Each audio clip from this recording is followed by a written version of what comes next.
Now he has done his work, he has given up the body. We have no right to ask as to why he did not maintain his body for long, because he knows his work and he could not keep his body just for the pleasure of our looking at him. He knows that the work that he was doing in the body would be continued in a different way, and a different way is like this. When he was in the body, take for instance his work to be a sort of a circle or the world or a universe, whatever you may call it. At one end of it, at one pole is his divine being, at another pole is his divinity. Both put together function, get on with the functioning of the entire world. Now he has dropped the body. His divine being has gone nowhere. Avatar is not confined in a body. If somebody were to impress me that Avatar lives only in the body, I will not believe him as the Avatar at all. Body is an infinitesimal part of his being, his personal aspect. And in certain critical time in history, of course he comes down to the human form. It is a great event indeed. But that doesn't mean that if he gives up the form, he ceases to function. He continues to function. Now how does he function? His center that was focalized in his body, when he was in the body is nowhere. It is still in the body. The body is not there for us to look at. It is gone into his tomb along with the remains of his body. There his personal aspect remains till day.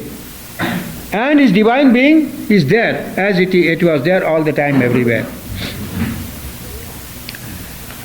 Now, one pole of the globe of his work and its functioning, one pole is his presence as in the tomb, and another pole as the divinity remains there. His divine being is represented by his tomb, his last remains, and the divinity is already there at the other pole, and it exactly functions as before. Now, I would ask a question, where was the importance of one going to Meher Baba when he was in the body? They felt certain importance, and it was there. In addition to the fact that one would get any spiritual benefit he aspired for, he could see his beautiful face. That is not there. So, going to the tomb is next in importance to his being in the physical body. And how? I shall tell you one thing. We have our impressions, which we call Samskaras. They are of three kinds as explained by Baba. The gross impressions, the subtle impressions, the mental impressions. They are all in us. And there are three distinct different worlds: the gross world, the subtle world, and the mental world. Just as we have the gross senses, we have the subtle senses, and we have also the mental sense. Now, when Baba is not there in the body, where have we to throw our gross impressions? And how can we work them out? Gross impressions are very dense, very heavy, difficult to be eradicated. And these gross impressions are carried by us as the natural samskaras, as Baba calls, right from the stone form to the human form. The reincarnations in the human form are given to give us the shaking to those impressions, but they are not cast off. They are just shaken up and made loose. When you go to the tomb, what happens? I have to give you another analogy. Baba is represented by his tomb, by his shrine. And there he has kept his universal heart. And we are all individual small tiny hearts of the world. And the blood that flows in us is spoiled and bespoiled by our commissions and omissions of our life. I don't say all bad, it may be good, it may be bad. But eventually we have to get over good and bad both and to become free. That what we call going and merging ourselves into the infinity is not only accumulating good, it is to work off good and bad both and get rid of them. When we go, his universal heart is there. So when we go there, we pour our black blood into it. When we bow down, we just pour all our impressions at his feet. It goes into the universal heart and it churns and purifies all that black blood and gives you back fresh, shining, crimson color, red blood. But he takes certain commission for the work he does.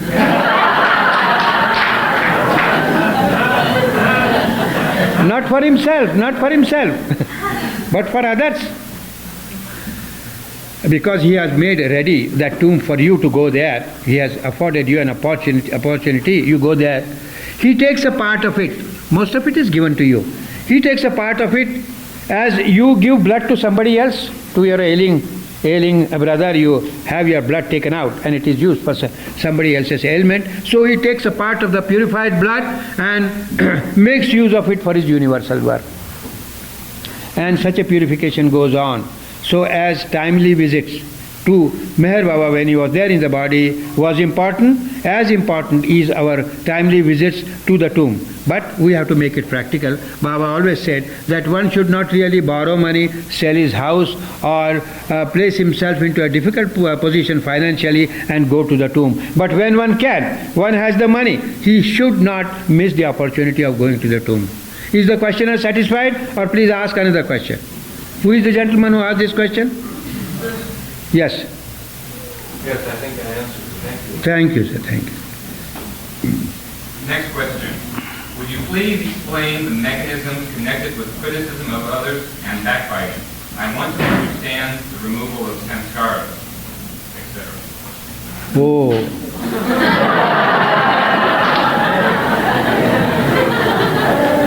The problem of backbiting, I myself really cannot understand. It baffles me, because I too have it. But let me tell you one thing. We have to make a distinction between backbiting and talking something about somebody. You see, it amounts to backbiting if there is some rancor is expressed through it. Some anger, some ill feeling about the person, wishing ill of the person, that he says something is a backbiting. But plain talk about giving description about the person's his habits or his ways is not a backbiting at all. We talk so much about Meher Baba, it doesn't amount to backbiting. So we have to make a very clear distinction here. And really backbiting is not good. If it amounts to backbiting, it must be really shunned, like a dead rat. The moment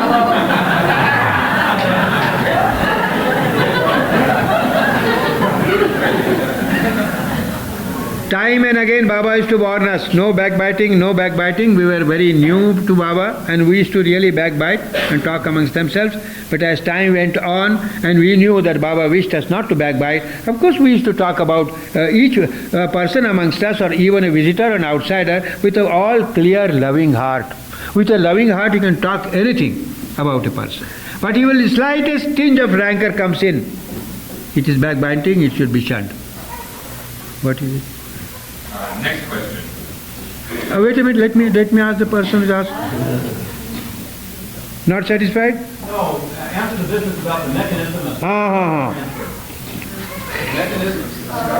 of mechanism.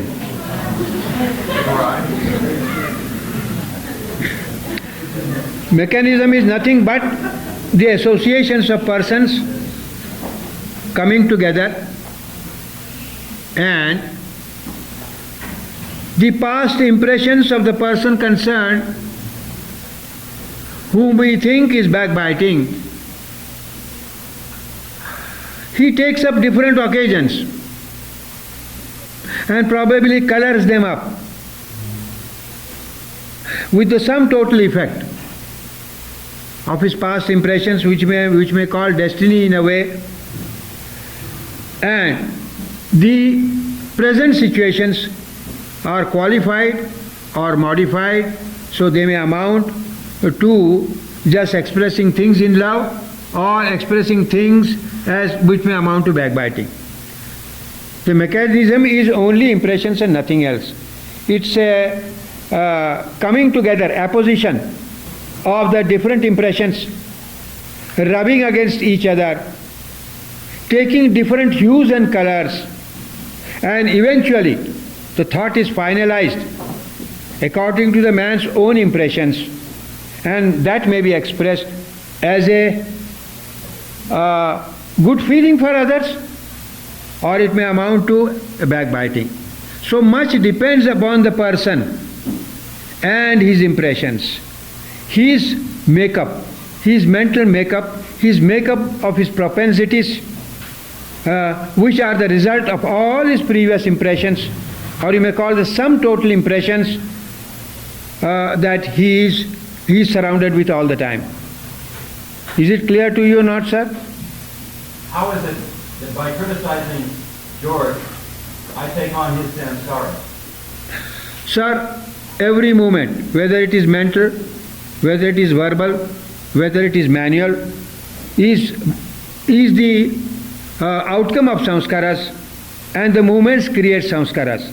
So it depends upon the intensity with which, if I speak ill of somebody, the intensity, the motivation counts. If it amounts to backbiting, certainly I draw all his samskaras to myself. The distance does not make any difference at all. Because the samskaras belong to a world, the gross samskaras belong to the gross world indeed, but they are very fine and made of very rarefied particles, so you do not know. Samskaras can enter through the wall. It can pierce to the body of a man, and yet they are physical. Gross samskaras are gross samskaras. Subtle samskaras are still lighter samskaras, and mental are still lighter. Any further question? All that relates. Now, shall I tell you in one sentence? All the psychic phenomena, all the psychic experiences, I don't say they don't exist, they do exist. But we've got to see where do they exist. I may put it down as the perspiration of Meher Baba.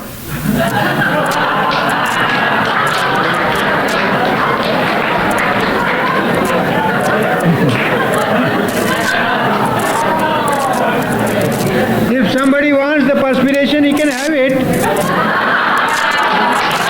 And still he can make use of it because the perspiration belongs to the avatar. But when we know the avatar, why should we not aspire for the highest of the high, to see his reality?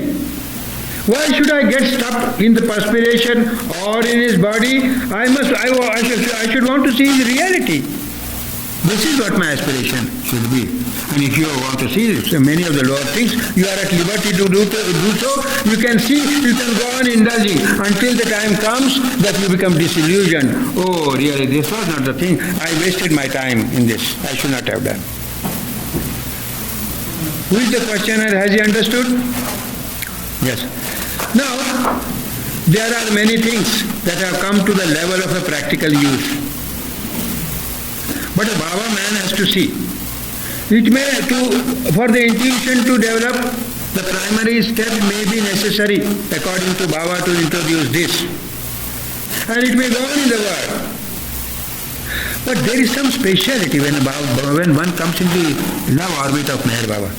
The speciality should be really, it should not be for self-aggrandizement, or to heighten your ego to come out and say that Baba lover is greater than somebody else. Not at all. Because if one tries to do that, it will defeat his own aim.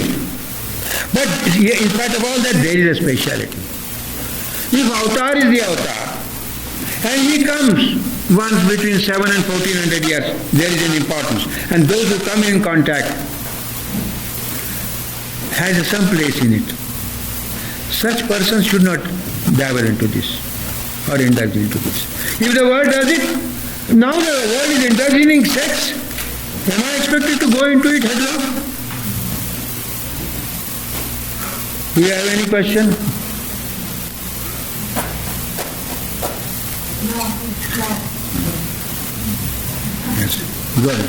I think maybe part of the question is what is the She says no now. That's right. Go ahead and ask the question.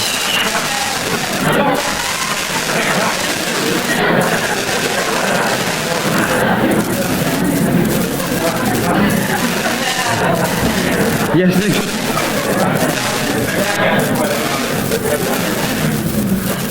One merit Baba's grace by making efforts such as doing Baba's work, obeying his messages, and following one's inner prompting, or does his grace come only to those who love him already? Now, the most important thing is really love. The grace can come only through love. But as I explained yesterday, we love, we are satisfied with our love, we are satisfied with Meher Baba's love for us, and there it is there.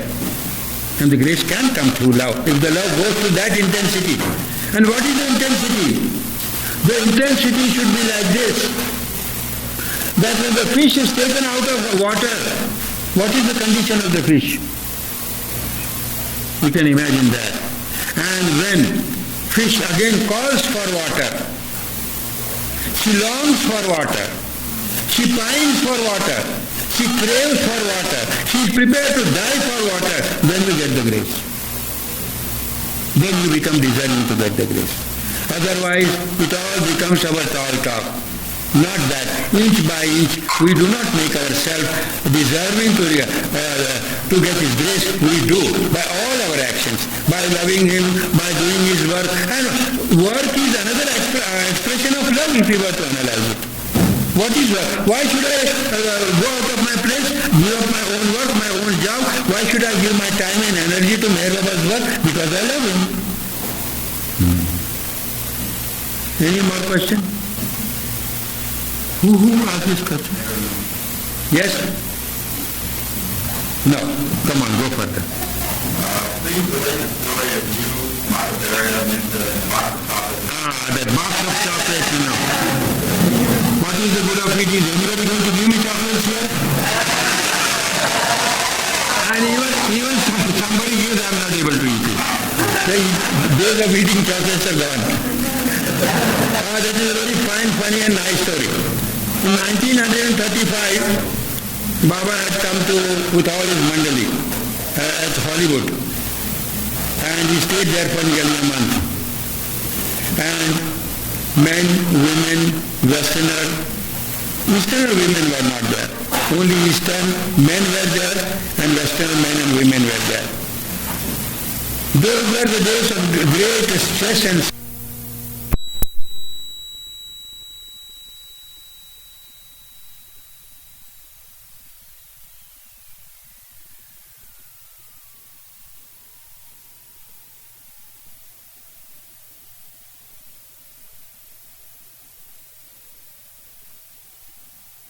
kindly read some of Baba's literature. Kindly try to acquaint yourself with Meher Baba. If you are fortunate, it is all right. If not this time, sometime later, or better luck next birth. Then we parted.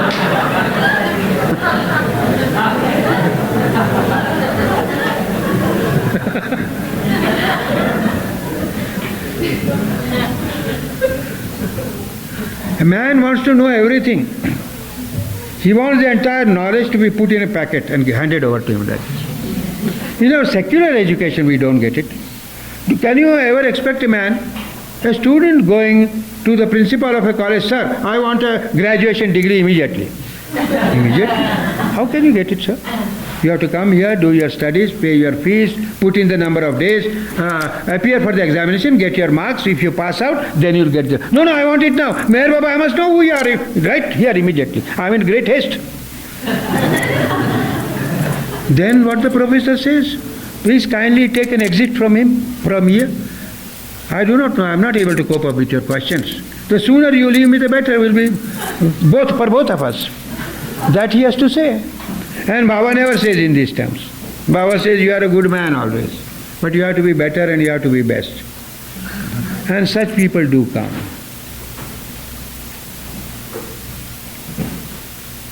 Any more questions? Next question. Would you tell the story of when Baba made you throw away your hat and piccolo? Yes, that hat and piccolo, yes.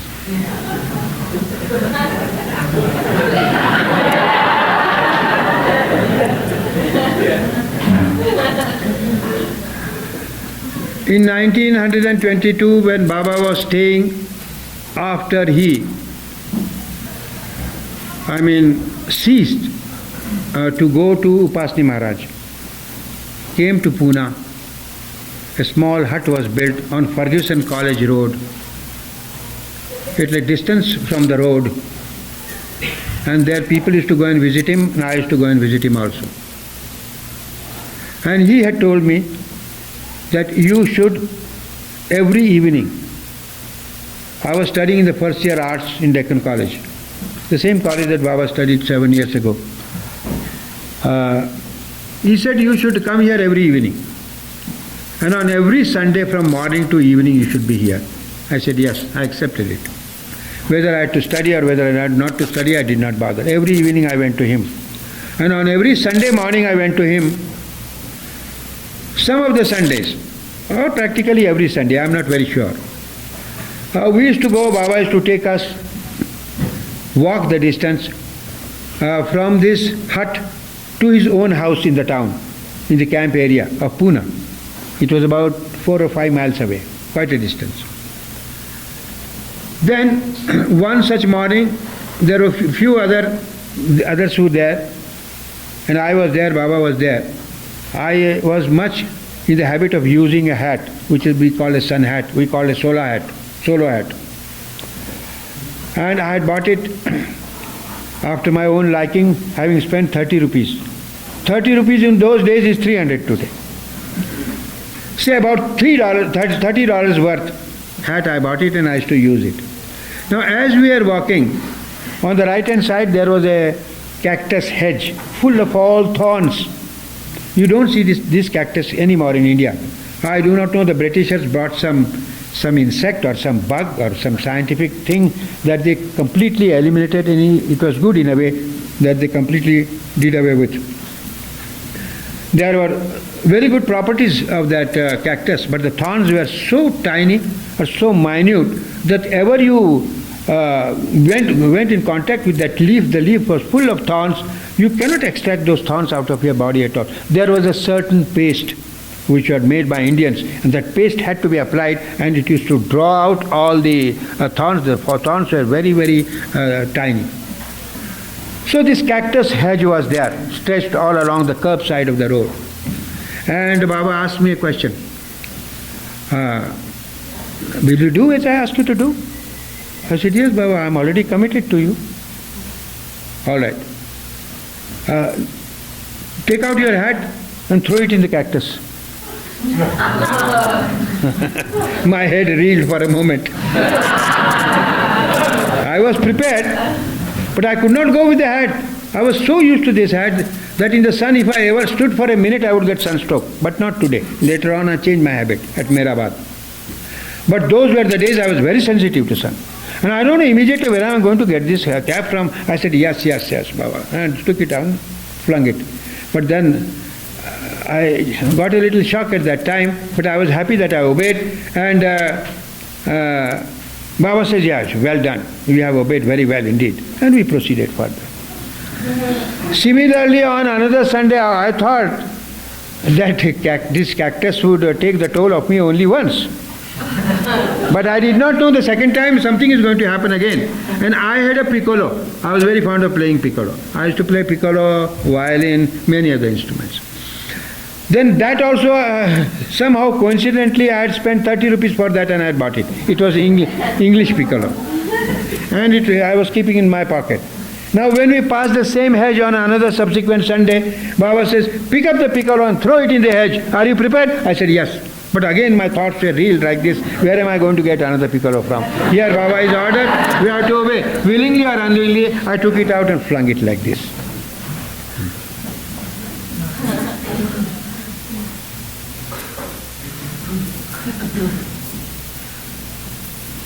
Any more questions?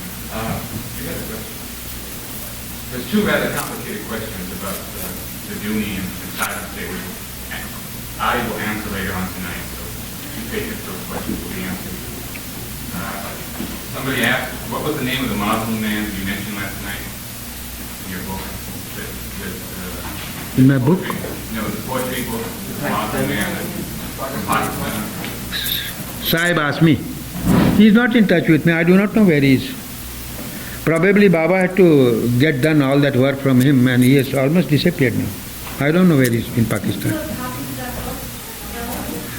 That Urdu book which I got published in India, there are two Urdu books, but I have heard that the editor of Glow, Naushirwan Anzar, he is getting them translated in English, so you will have the occasion to read those two books.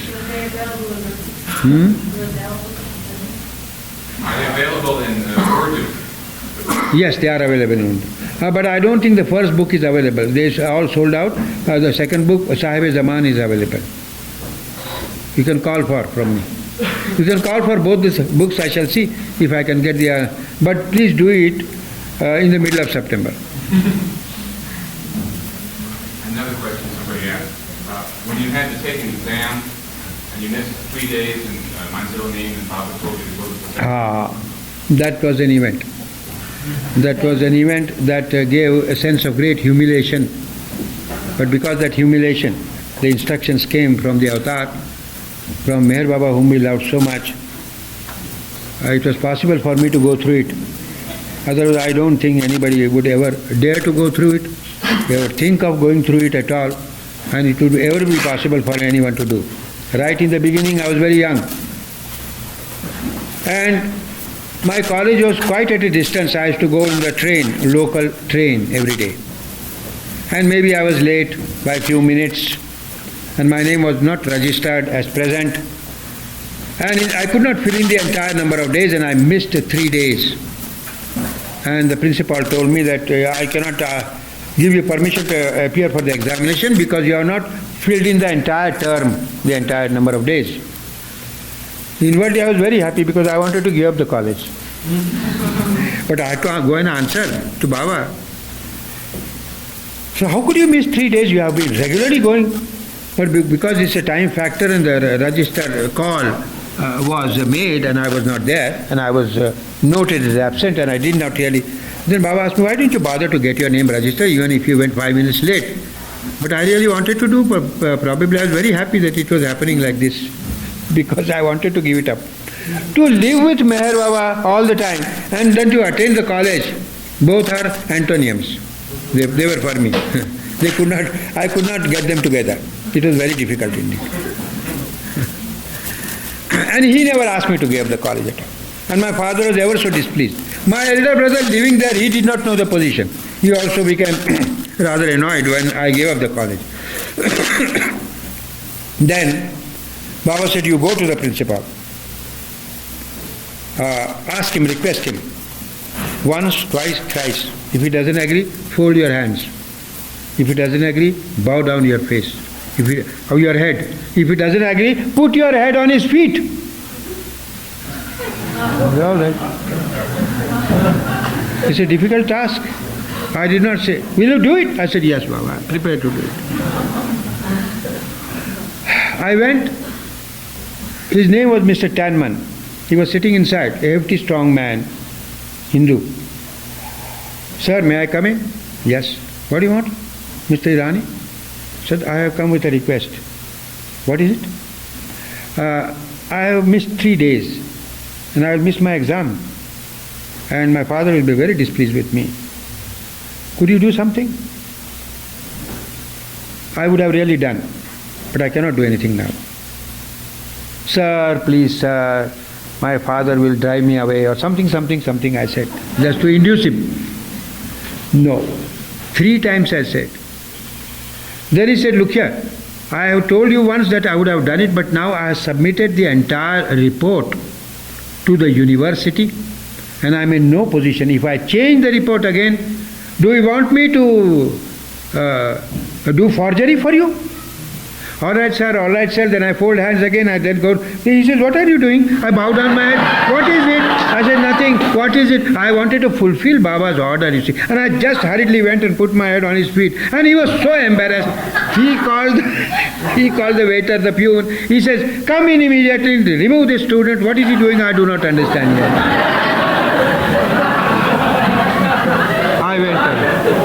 I went away. I was very happy inside.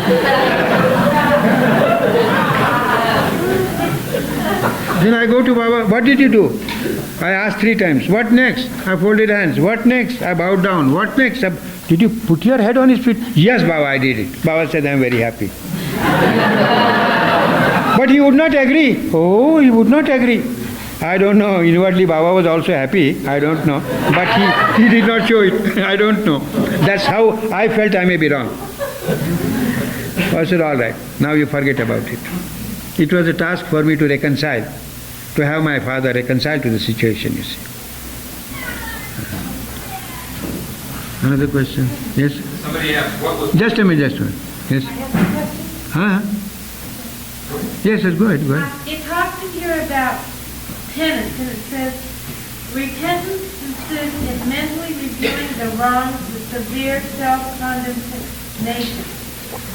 It is facilitated by availing oneself of the different circumstances and situations which stir up penance, or deliberate efforts to recall past incidents, bleeding heart, and acute disposition.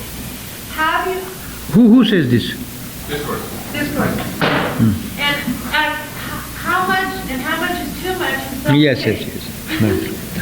You see, repentance is really not bad. But if repentance stretched to that extent where it becomes a habit. So Baba wants us not to, I had asked him a question like once. Baba asked us not to go on brooding over it all the time, wasting your time and energy on what had happened. Because what had happened has become an accomplished fact. Instead of that, you spend your energy to see that the same things are not repeated by you. It's a greater strength. Take courage, even if you fall down, if you made mistakes. Arise and start walking forward. Then asking the question, why did I fall down? Am I so weak? I was not keeping good health. I should not do this. For a time it is all right. It just gives you sort of an incentive for the time being, not to repeat the same actions over again. But do not spend much time on it. Just try to forget and go forward. Yes. What was one of the kindest things Meher Baba ever did for you?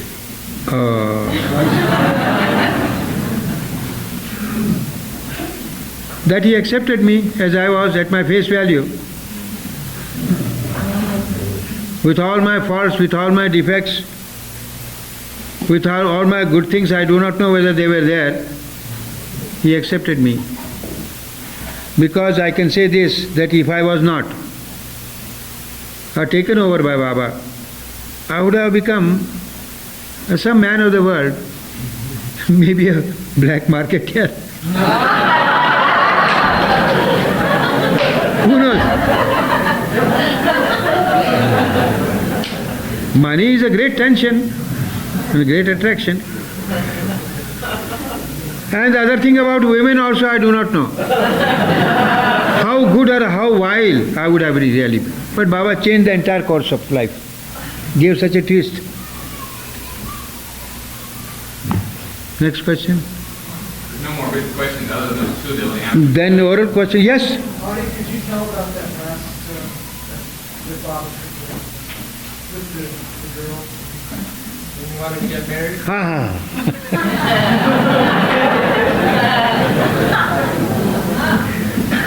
Why do you want to make me revive all those things again? Are you out to tantalize me at the age of nearly 75?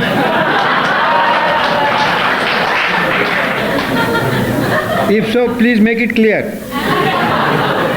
Now I'll tell you the story. I was at the same time studying in Deccan College. That was the time when Baba was staying in the hut and I used to visit him every evening and every Sunday. My mother really became furious. There was a family of Iranis, a distant relative that lived, but very rich persons. They owned race horses. They trained race horses and owned race horses. A very rich family having many houses and all that.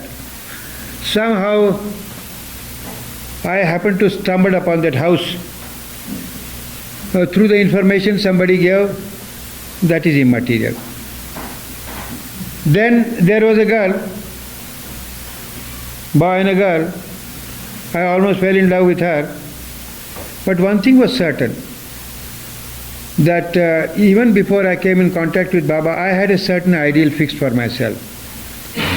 That if I had really wanted to marry, my relationship with her would under no account be sexual until after marriage.